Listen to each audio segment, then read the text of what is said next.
മലയാളി വാർത്തയിലേക്ക് സ്വാഗതം. അർജുന് വേണ്ടി ഗംഗാവലിപ്പുഴയിലെ തിരച്ചിൽ ഇന്നും തുടരും.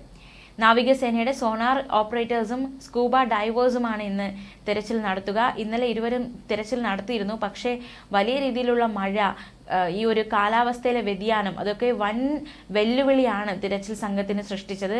അതുകൊണ്ട് തന്നെ പലപ്പോഴും ആ ഒരു മനുഷ്യ സാന്നിധ്യം കണ്ടെത്താൻ സാധിച്ചില്ല എന്നതടക്കമുള്ള വെല്ലുവിളി കഴിഞ്ഞ ദിവസം ഉയർന്നിരുന്നു. എന്തായാലും ഇന്നും സ്കൂബ ടീമും അതുപോലെ തന്നെ സോണാർ ഓപ്പറേറ്റേഴ്സും ഇന്നും ഈ ഗംഗാവലിപ്പുഴയിൽ തിരച്ചിൽ ശക്തമാക്കുമെന്ന് കഴിഞ്ഞ ദിവസം അധികൃതർ അറിയിച്ചിരുന്നു. അടിത്തട്ടിലിറങ്ങി പരിശോധന നടത്താനുള്ള ദൗത്യ സംഘത്തിന്റെ ശ്രമങ്ങൾ ഇന്നലെ പരാജയപ്പെട്ടത് കടുത്ത നിരാശയാണ് സൃഷ്ടിച്ചത്. നദിയിലെ അടിയൊഴുക്ക് ഇന്നലെ 5.5 നോട്ട്സ്, അതായത് മണിക്കൂറിൽ 10 കിലോമീറ്റർ വേഗമായിരുന്നു. 2 മുതൽ 3 നോട്ട്സ് വരെ ഒഴുക്കിൽ പുഴയിലിറങ്ങി പരിശോധിക്കാൻ നേവി സംഘത്തിന് കഴിയും. 3.5 നോട്ട്സ്, അതായത് മണിക്കൂറിൽ 6.4 കിലോമീറ്റർ വേഗമാണെങ്കിലും അവർക്ക് പരിശോധിക്കാൻ സാധിക്കും. എന്നാൽ നിലവിലെ സാഹചര്യത്തിൽ പുഴയിൽ ഇറങ്ങുന്നത് വലിയ അപകടമാണ് ഉണ്ടാക്കുന്നത്. മരത്തടികൾ വേർപെട്ടിട്ടുണ്ട് എന്ന് മനസ്സിലായിട്ടുണ്ട്. കാരണം മരത്തടികളുടെ ചില ഭാഗങ്ങളൊക്കെ മറ്റൊരിടത്തു നിന്നും കണ്ടെത്തിയിട്ടുണ്ട്. അതുകൊണ്ട് തന്നെ ലോറിയിൽ നിന്നും മരത്തടികൾ വേർപെട്ടു എന്ന കാര്യത്തിൽ സംശയമില്ല. ഇത്തരത്തിൽ മരത്തടികൾ വേർപെട്ട ലോറി ഒഴുക്കിൽ സ്ഥാനം മാറിക്കൊണ്ടിരിക്കുന്നോ എന്നൊരു ചോദ്യവും ഈ ഒരു സാഹചര്യത്തിൽ ശക്തമാകുന്നുണ്ട്. മരത്തടികൾ വേർപെട്ടതോടെ ഭാരം കുറഞ്ഞിട്ടുണ്ടാകാം ലോറിക്ക്. അതുകൊണ്ട് തന്നെ ഇത്രയും കുത്തൊഴുക്കിൽ ലോറിയുടെ സ്ഥാനം മാറിക്കൊണ്ടിരിക്കുന്നു എന്ന ഒരു സംശയത്തിനും സ്ഥാനമുണ്ട്. അർജുന ലോറിയുടെ സ്ഥാനം ഏറെക്കുറെ കൃത്യമായി തിരിച്ചറിഞ്ഞതായി ഉത്തര കന്നഡ കളക്ടർ ലക്ഷ്മി പ്രിയ കഴിഞ്ഞ ദിവസം പ്രതികരിച്ചിരുന്നു.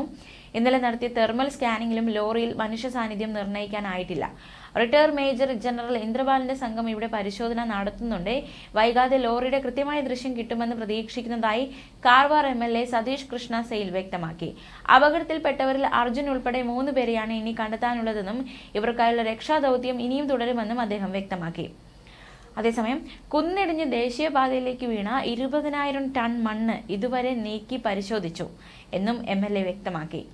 ഇന്നലെ മന്ത്രി PA മുഹമ്മദ് റിയാസ് അടങ്ങുന്ന സംഘം ഇന്നലെ സ്ഥലത്തെത്തിയിരുന്നു. ദൗത്യം തുടരണമെന്ന കേരളത്തിന്റെ ആവശ്യം അധികൃതരെ അവർ അറിയിച്ചിട്ടുണ്ട്. അതേസമയം മുങ്ങൽ വിദഗ്ധർക്കായി ഫ്ലോട്ടിംഗ് പ്രതലം ഉൾപ്പെടെ തയ്യാറാക്കാൻ നിലവിലെ ആലോചന ഉണ്ടെങ്കിലും പുഴയിലെ സാഹചര്യം അതിന് അനുകൂലമല്ല. ഡ്രഡ്ജിംഗ് യന്ത്രം ഗോവയിൽ നിന്ന് കടൽമാർഗം കൊണ്ടുവരാനും കാലാവസ്ഥ തടസ്സം സൃഷ്ടിക്കുന്നുണ്ട്. അടുത്ത 3 ദിവസവും ഉത്തര കന്നഡ ജില്ലയിൽ ഓറഞ്ച് അലർട്ടാണ്. അതേസമയം ദില്ലിയിലെ സ്വകാര്യ കമ്പനിയുടെ നിരീക്ഷണത്തിൽ ലോറി ഉണ്ട് എന്ന് കണ്ടെത്തിയ ഭാഗം കേന്ദ്രീകരിച്ചാകും ഡൈവിംഗ് സാധ്യതകൾ തേടുക. നദിയുടെ നടുവിലുള്ള മൺകൂനയോട് ചേർന്ന് ലോറി ഉണ്ടെന്നാണ് കണ്ടെത്തൽ.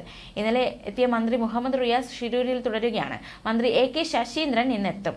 ന്യൂസ് ഡെസ്ക് മലയാളി വാർത്ത.